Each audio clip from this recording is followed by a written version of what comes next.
Ponto 3 dessa mensagem, para a gente ir terminando. Glória a Deus.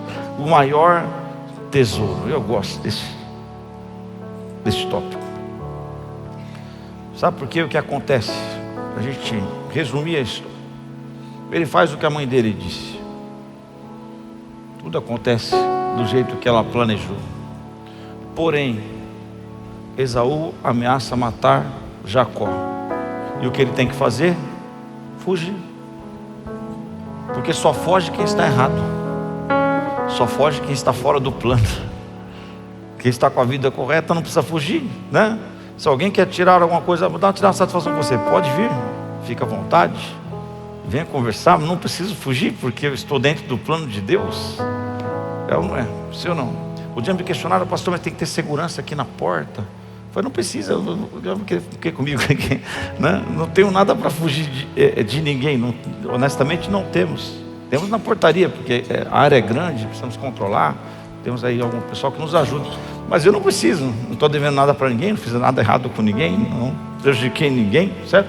Agora, quem prejudica precisa fugir, precisa se afastar. E é o pior lugar para estar, é fugido. Então ele enrola o pai, ele teoricamente tem a bênção. Agora ele é o primogênito, e o primogênito carrega a bênção de Deus, ok.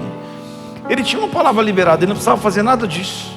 E por conta da consequência de cair na conversa de Rebeca, ele tem que fugir. E ele passa 20 anos fugidos. Quantos anos fugidos? 20 anos. 20 anos sem ver a mãe, 20 anos sem ver o pai, 20 anos sem estar com o seu irmão. Você precisa entender isso. Agora, quarto, eu preguei sobre o filho pródigo, e tem um texto que fala sobre caindo em si. O interessante é que na vida de Jacó há um caindo em si. Quando ele já sai, ele já tem palavras de arrependimento. Talvez Jacó entendeu esse texto que eu disse agora no momento da generosidade, Mateus 16, 26. Pois que adianta o homem ganhar o mundo inteiro e perder a sua alma, ou que o homem poderá dar em troca da sua alma. E muitas vezes nós estamos nessa posição. Talvez esse foi o coração dele, o que ele conquistava em sonhar, e fez isso ali em relação ao seu pai. A bênção do Senhor ele teve, mas aquilo tornou um caminho de fuga para ele, e fez com que ele se ficasse sozinho. Olha o que ele diz em Gênesis 28, 20. Olha o que Jacó disse. Logo depois de ter que fugir, ele vai passar os 20 anos debaixo dessa palavra. Então Jacó fez um voto, dizendo: se Deus estiver comigo, cuidar de mim nesta viagem que estou fazendo, uma viagem de 20 anos, prover-me comida e roupa. Na casa de Isaac ele precisava de comida e roupa? Não. Então ele passa a perder tudo, parece o filho pródigo. Ele começa uma nova vida do zero. Então agora ele está pedindo comida e roupa para Deus, porque está fora do propósito. E levar-me de volta em paz, ou seja, shalom, à casa do meu pai. Então o Senhor será o meu Deus. Essa é a oração dele. Ele perdeu aquilo que ele não valorizou sobre a sua vida. E quantas vezes nós perdemos aquilo que nós não valorizamos? E agora ele tem essa sentença sobre a sua vida. Sabe o que me traz isso no coração? Aquela frase: você precisa amar pessoas e apenas usar coisas. Sabe que você pode dizer para alguém: meu irmão, chegou o tempo de você amar pessoas e de você usar coisas. As coisas são bacanas demais.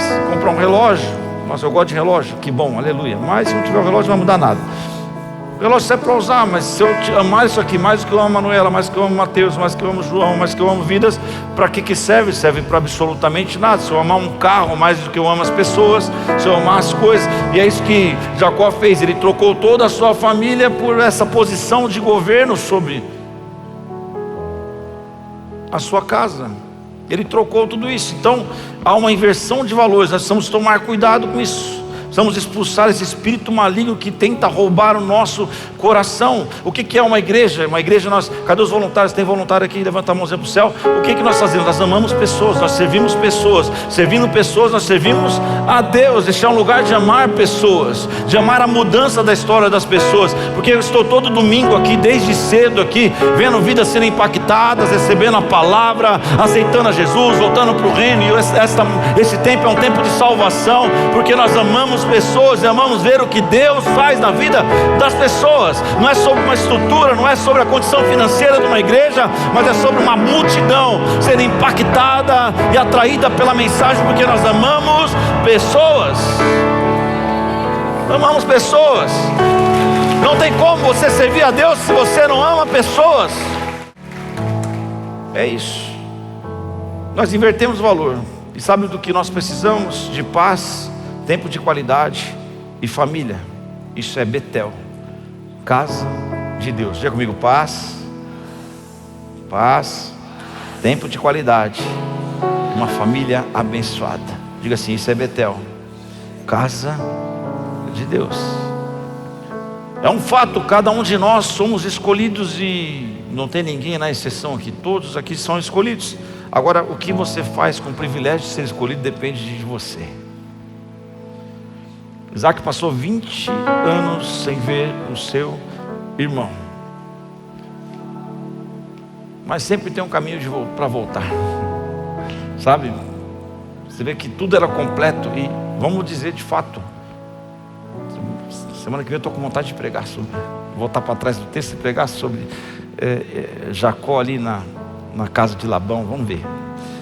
Mas enfim, mesmo nesse tempo de 20 anos, como tinha uma promessa, Deus cuidou dele, sabe? Mesmo quando a gente está às vezes um pouco distante daquilo, do alvo completo que Deus tem para a gente, Deus cuida da gente. Por isso que a gente olha às vezes para alguém, mas Deus ainda está cuidando, porque Deus não deixou de cuidar. E ele prospera, ele casa, ele prospera muito, ele tem filhos, mas ele é incompleto. Ele é incompleto.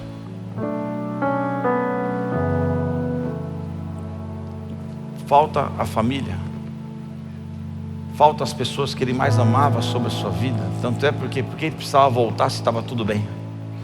Precisava voltar porque havia algo faltando no seu coração. Havia um arrependimento, havia um tempo de cura para ser liberado sobre o coração. Outro dia eu orei com alguém que me disse: faz 4 anos que eu tenho um problema com fulano, e fulano tenta dar um problema na ciclana. E a pessoa chorava copiosamente. Eu falei assim: o que é isso? Estou com raiva, pastor. Eu falei assim: sabe o que acontece? O que eu devo fazer? Deve pedir perdão, deve voltar lá. Pastor, mas eu não quero ser amiga dessa pessoa. Não tem problema, não. A Bíblia diz para ter paz com todos, amém? Mas não diz que você tem que ser amigo de todos. Mas você não pode ter um coração cheio de ira, cheio de ódio, cheio de angústia. Um coração... E o coração de Esaú, o coração de Jacó precisava ter um alinhamento. Quem está entendendo essa palavra? Porque por isso a necessidade de voltar onde tudo deu errado, para que ele pudesse seguir a sua trajetória. Então o que Jacó faz? Ele manda os gados na frente, manda presentes. Ele manda como um gesto na época para ser bem-vindo. Então ele manda os gados, manda os presentes para o seu irmão. Esaú tinha a raiva de 20 anos por ter sido enganado para descontar. Sim ou não? 20 anos, ele tinha tudo para descontar. Ele tinha seu mérito. É quando eu conversei com essa pessoa, eu falei: mas eu não estou errado, pastor. Eu falei: problema seu, não é sobre você estar errado, é sobre você guardar essa raiva no seu coração. Vai lá e resolve. Não tem a ver com isso. Está me entendendo? Quem está entendendo o que Deus está falando com você?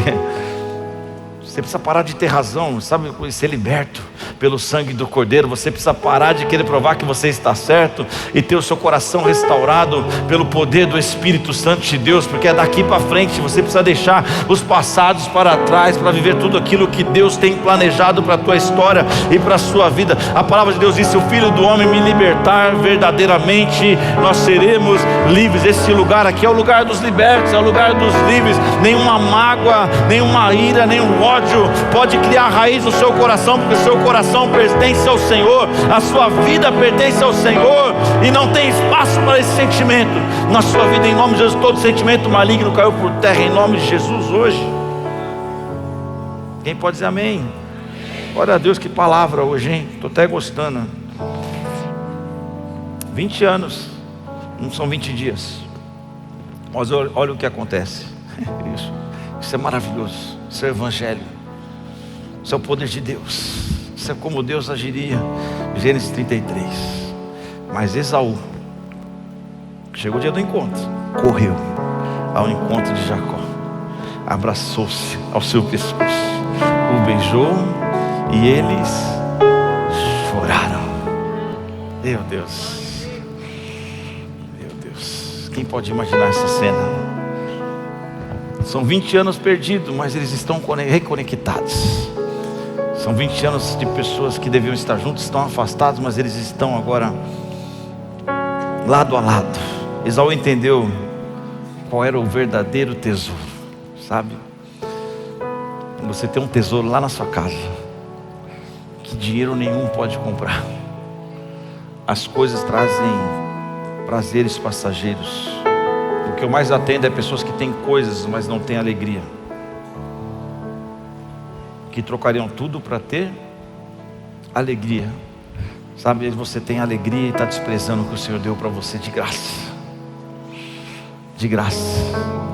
Esse é o tesouro de Deus. Essa é a alegria de Deus. Louve a Deus pela sua família. Louve ao Senhor pela sua casa. Pastor, passei por um processo de separação. Louve ao Senhor porque o Senhor vai restaurar, vai te colocar alguém bendito, abençoado, santo do teu lado, amém? Quantas pessoas se separando hoje, quantas pessoas vivendo sozinhas. Esse não é o plano de Deus para você. O Senhor já está preparando pessoas abençoadas, vai preparar amigos, vai preparar homens de Deus, vai preparar situações abençoadas do seu lado. Você tem um tesouro. Sabe que você pode abraçar alguém? Diga para ele, se você está do lado da sua esposa, do seu marido, do seu filho, você é o tesouro que Deus me deu. Não tem nada mais precioso do que estar ao teu lado. Esaú entendeu isso. Paz, diga comigo de novo, paz. Vamos lá, paz. Tempo de qualidade e uma família, ou pode-se dizer um tesouro tão abençoado. Mesmo assim, Jacó quer dar presentes milionários. A Bíblia diz que ele insistiu, porque se é tanta culpa que ele falou assim, eu vou pagar, e as pessoas tentam pagar pelas suas culpas. É comum. Esaú não queria nada disso. Esaú queria seu irmão de volta. Esaú queria seu amigo de volta. É isso que Esaú queria. Gênesis 33, verso 12. Olha o que Esaú diz para ele. E aqui a gente chega no fim da nossa mensagem desse dia. Então disse Esaú: vamos seguir em frente, e eu te acompanharei. Esaú está dizendo, meu irmão, deixa o passado para trás. Não vamos discutir, sabe? Tem gente que quer discutir o que aconteceu, né? Não, já que nós vamos resolver, vamos discutir. Não, vamos discutir, não, perdão, deixa o passado para trás. Não, vamos aqui, não precisa achar o certo, achar o errado. Você precisa deixar o passado para trás, sabe? Esaú está dizendo assim para Jacó: vamos seguir em frente, eu vou te acompanhar, eu estou contigo, meu irmão. Deixa o passado para trás. A palavra de Deus diz, Paulo diz que ele olha para o alvo, olha para frente. O alvo é Cristo. Chegou o tempo de você deixar as coisas para trás e começar a olhar para Jesus Cristo, o autor e consumador da sua fé. Esaú estava ensinando para Jacó que prosperidade não era dinheiro. Prosperidade é ter uma vida completa. Está com medo, gente? Vamos lá. Prosperidade é ter uma vida completa, sabe? Deus deu esposa para Jacó, sim ou não? Diga sim. Você não sabe, mas diga sim. Deu filhos? Deu neto? Fala assim, tá bom? Deu recurso? Diz muito. A Bíblia diz que ele prosperou ele absurdamente. E olha que tentaram roubar ele. Semana que vem acho que eu vou nessa aí. Deus está falando. Mas faltava o sermão. E depois ele vai estar junto com o sermão no enterro do seu pai Isaac, que demorou 20 anos para morrer. Mas Deus dá a oportunidade de ele enterrar o seu pai.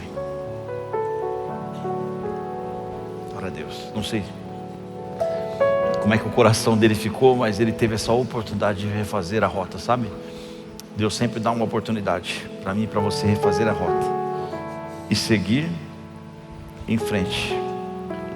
Quarta-feira, o Zé estava me falando que estava com um pastor nos Estados Unidos, muito importante, muito relevante para o mundo. Aí perguntaram para ele assim, como Deus trabalha? Aí disse que aquele pastor ficou sério, pensou, raciocinou e respondeu para eles ali: Deus trabalha dessa forma. daqui para frente. Diga comigo, Deus trabalha dessa forma, daqui para frente. Você precisa entender isso. Isso vai trazer renovo sobre a tua vida. E a Bíblia diz que as misericórdias do Senhor, a causa de nós sermos consumidos é porque as misericórdias do Senhor, elas se renovam todas as manhãs. Essa posição quem tem que se colocar. Se a gente se colocar no super, mega, o homem de Deus, da revelação, dos milagres, já deu errado. A causa de nós sermos consumidos é que a misericórdia dele se renova todas as manhãs. E Deus trabalha daqui para frente, graças a Deus. Há um novo tempo sobre a tua história, sobre a sua casa, sobre a sua família, sobre a sua vida, em nome de Jesus.